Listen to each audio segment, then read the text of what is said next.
song. Save the best man. Yeah, a lot of people say, the secret of my success. Yeah, it's secret because the person knows it alone, so he has not, divulged it to other people or revealed it, to other people. There are, quite a number of factors. People who succeed actually live by principles. And these principles, once you stick to them, they'll keep you going. One of the things that has actually kept me, this is 43 years now that I've been in music ministry, besides 10 years as a secular musician. So I was 10 years as a secular musician, playing in clubs and hotels before I got born again. So this is a total of 53 music I've been in music. The whole thing here is, number one, why do you do what you do? Are you doing it because you are talented or because you're actually instructed? If you are talented, you will give up on the way. If you are instructed and you keep to the instruction, you can never get tired. Because once you're instructed, and if God is the person that instructs, which is what we call the calling.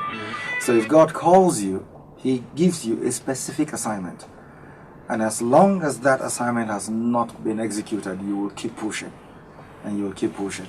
And for me, the assignment is just endless. It's simple. Two things the Lord said I should do. One, that I should praise His name. He has called me to praise His name. That's one. That's the first. Second, He said, I've called you to teach my people to worship me. Now, teach my people to worship me, that's teaching almost 7 billion people. Because His people is His creation. So it doesn't necessarily mean Christians only, but it means His people.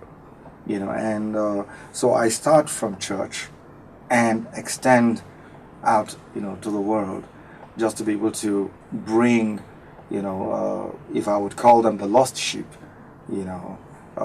back into the fold. And as long as there's an unbeliever out there, it means my job is not done. And two, as long as there is a Christian who is not yet enjoying the fullness of the benefit of relating with God, which is what we actually call worship, then it means my job is not done. So these are the things that keep me going. So once I see people like you asking questions, it spurs me to want to do more.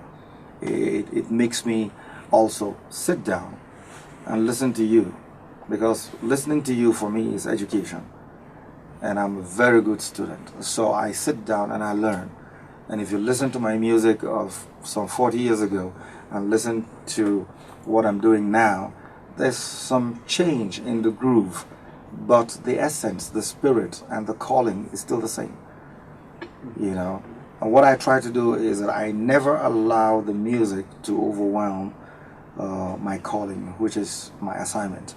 So whatever it is, I just try to make sure that the calling comes first, and not the talent, and not the gift. Because humanly speaking, you are born with a gift first, then you receive the call. That's why the book of Acts will say the gifts and the calling of God are without repentance. So you are born with a gift first. That's your talent. Then you receive the call, which is God's assignment or God's purpose for that gift.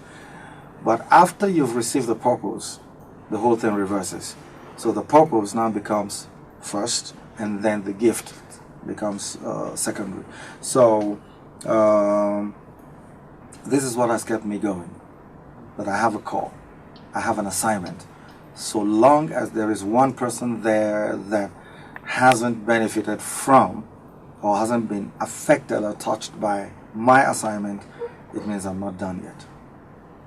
So I keep going, and I keep learning various ways, whether scientific or whatever means of just making sure that I get across to that one person.